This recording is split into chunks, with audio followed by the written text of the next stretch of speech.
Hello, Year 5 and 6, and this is Thursday's class read, Chapter 9, the Book of Wonders.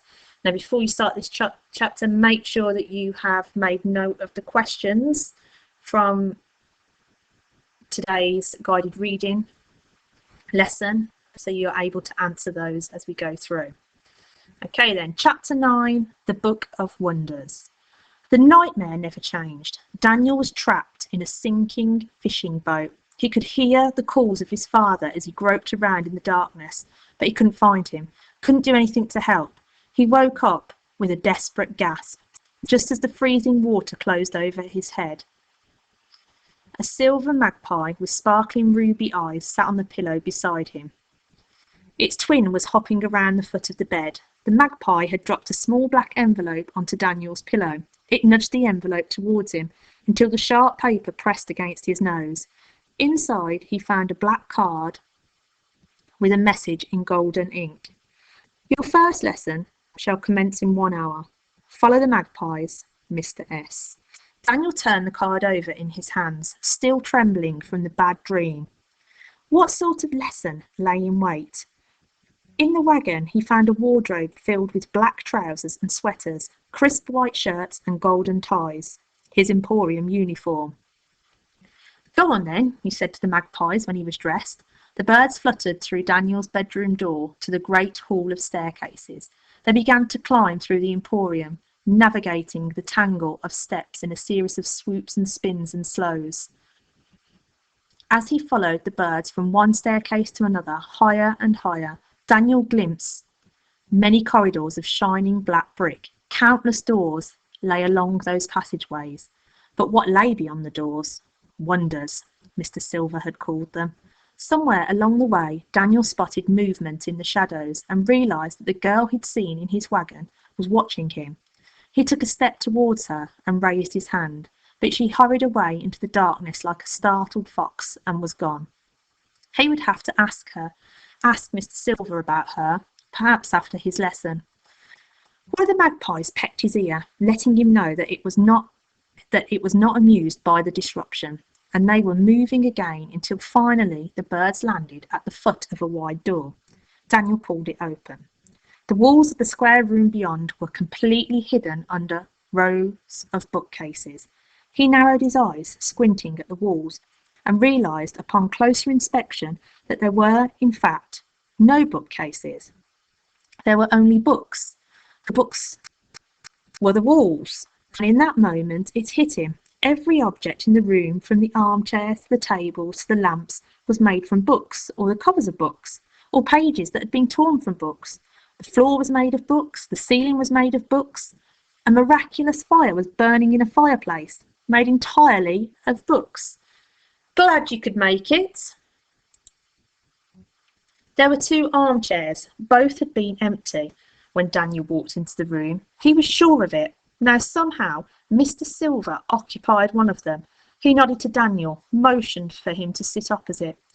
Let us begin at the beginning, said Mr. Silver, wasting no time. First, the basics. I deal in awe and wonderment. I sell escape and fantasy. I give my customers a tantalising glimpse of all that is possible in this world. And though they cannot remember the shop upon leaving, they will find that their hearts are lighter, that the edges of the world are bright and new and shining. In return, the Emporium takes a piece of imagination, and that imagination powers the place, allowing me to create new wonders and travel to my next destination, where the process begins anew. He ran his hands through his wild brown hair, and for a moment the shadow of age pressed over his face. Magic can help one accomplish incredible things, Daniel. Take time, for instance. If you know enough, you can do things with time you wouldn't believe. I once worked for a man who never aged. Not one day, the whole time I knew him. Silver shook his head and his eyes darkened. He's still out there somewhere, probably looking exactly as he did when I last saw him. I myself managed to stop the clock a few years after we parted ways. though I use a different method. I didn't have the stomach for his." Daniel wondered what the man who never aged had done exactly. But Mr. Silver waved a hand as though flicking away the memories. "The point is, I am older than I seem, and I'm beginning to feel the weight of the Emporium upon my shoulders. This is why I have decided to take on an assistant." He nodded to Daniel. "Do you recall what I was doing when you first found the shop?" "I think," said Daniel, screwing up his eyes as he tried to replay the memory in his head, "you were writing at your desk." Silver reached into the pocket of his coat. He placed the battered old book on his lap. "I was writing in this book," said Silver. He took it up and fanned the pages, causing his wild hair to blow into his eyes. "And what a book! It is the key to this place, the secret behind the Emporium. My Book of Wonders." Daniel stared at the cracked cover. The title was all but faded away, though there were places where gold lettering was still visible. He could decipher the letters L, S, W, O, and D. He leaned in. Was it his imagination, or could he feel the book pulling at him, drawing him closer?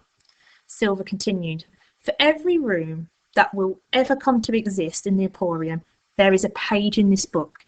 When I have an idea for a new wonder, and I've thought it through carefully and decided that it is suitable, I begin to write it down.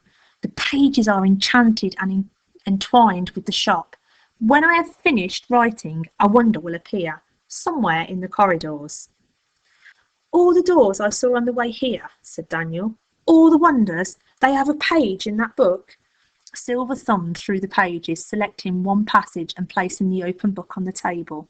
The writing within, in deep black ink, was small and neat, and decorated with many curls and flourishes. There was also a sketch drawn in flowing black lines that seemed to come alive as Daniel gazed at it. "I recognise this," he said, leaning ever closer to the book. "It's my wagon." Silver smiled for a fleeting moment, causing the lines around his eyes to deepen. "Correct," he said. "I trust you find it comfortable enough. If you wish me to change anything—" "It's perfect," said Daniel. His fingers fluttered hungrily, and he felt a great rush of excitement as he asked, "Can I have a closer look?" A hesitation. Silver handed over the book. It was heavier than Daniel expected, but also felt familiar somehow, as if he had held it before. He flipped through page after page, noting in his mind a list of rooms he longed to visit. There was an underground lake of gold, and a cove filled with sapphire water where a mermaid whispered the whereabouts of buried treasure. He saw a path through an enchanted forest, and the mountain-top den of an armour-clad dragon, and a grassland populated by lions. There were ancient pages where the ink was worn and could not be properly read.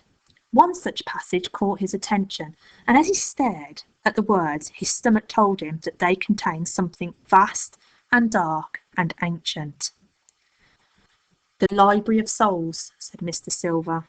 "I am a fan of stories, a collector, and there is no greater story than that of life. The Library of Souls holds on its many shelves the life story of everyone who has ever lived, everyone who will ever live." Wonderstruck, Daniel tried to imagine a room vast enough to hold such a great number of books. But he was distracted when Mr. Silver gasped and breathed through his teeth. He sat forward in his chair and held his hands to his chest. "What's wrong?" Silver closed his eyes tight and took a deep breath. He let the breath out slowly, opened his eyes and blinked. "I'm fine," he said. Daniel's eyes lingered on Silver's hand, which was still pressed to his chest. "Now that you've seen inside the Book of Wonders," said Mr. Silver, as if nothing had happened, "it is time for the first test." He held out an open hand. In his palm sat a golden fountain pen. Daniel stared at it. "I don't understand." "I want you to attempt a wonder of your own. Write in the book." "Me?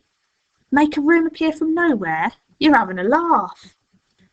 "I certainly am not. It's the quickest way to judge whether you have any talent."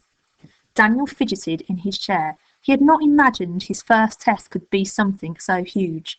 He took the pen from Silver. "What if nothing happens?" he said. Will you sack me? Now that he was holding the book, that he'd seen the wonders within its pages, his old life seemed so very far away. It was like he'd been living in black and white, and suddenly the world was alive with colour and possibilities. He was not ready to return to the grey. Silver thought about the question. We shall worry about that if it happens, he mimed, writing. On you go. Daniel found a blank page. His palms were wet. What should I write? That is up to you, said Silver, though I would advise starting with something small. A solitary room, perhaps. Nothing too fancy. Daniel thought and thought. Then from nowhere an image appeared in his mind, something comforting from his past, and the idea began to blossom and flower.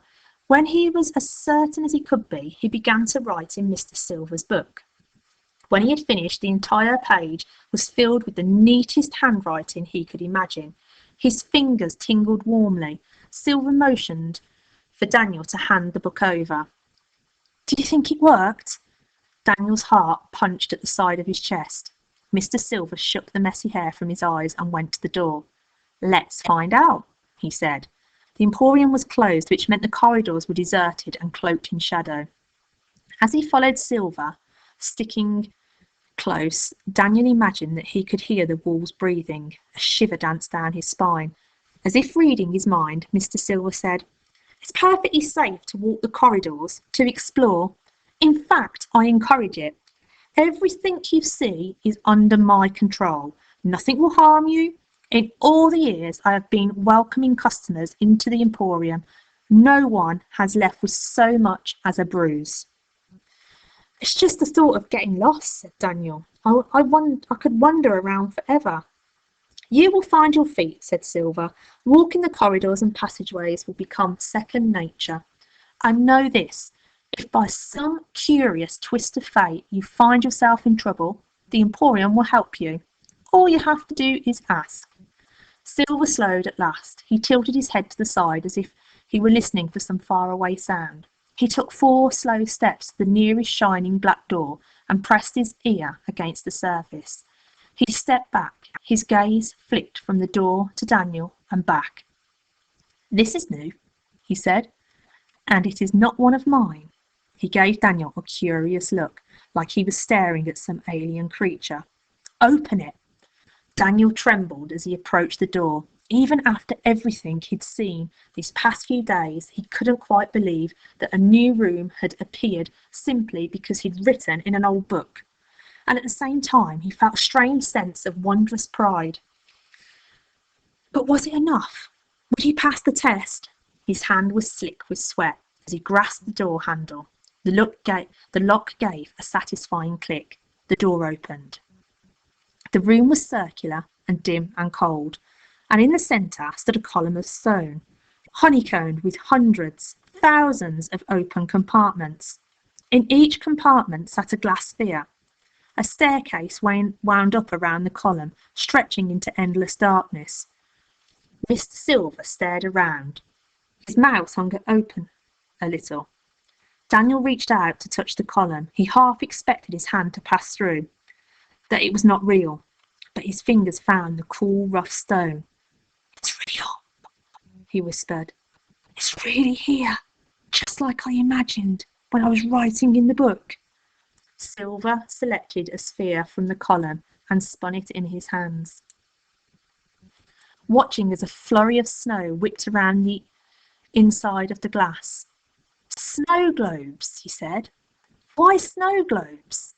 Daniel had already begun to climb the spiral staircase, staring at the hundreds of shining glass globes. Some were smaller than marbles, others larger than his head. Each was empty, save for the snowflakes inside. My mum collected them, Daniel said. It's one of the only things I really remember about her from before Dad died. Before, she was sad all the time. When I was little, I'd sit on her knee and she'd tell me each one had a secret inside. That's what this room is, a place to keep secrets. The globes are empty because they're waiting to be filled. Whisper your secret into one, and it will be safe. Mr. Silver brushed his hands against a few of the snow globes. He stared about, a delighted twinkle dancing in his grey eyes. "It is perfect for the Emporium," he said. Then he gazed up at the column of secrets and smiled. "May I have the honour of leaving the first secret?" Daniel felt a rush of pride. "Go right ahead," he said. Leaving a secret was a very personal thing, so he turned away while Mr. Silver climbed further up the steps and searched for the perfect globe.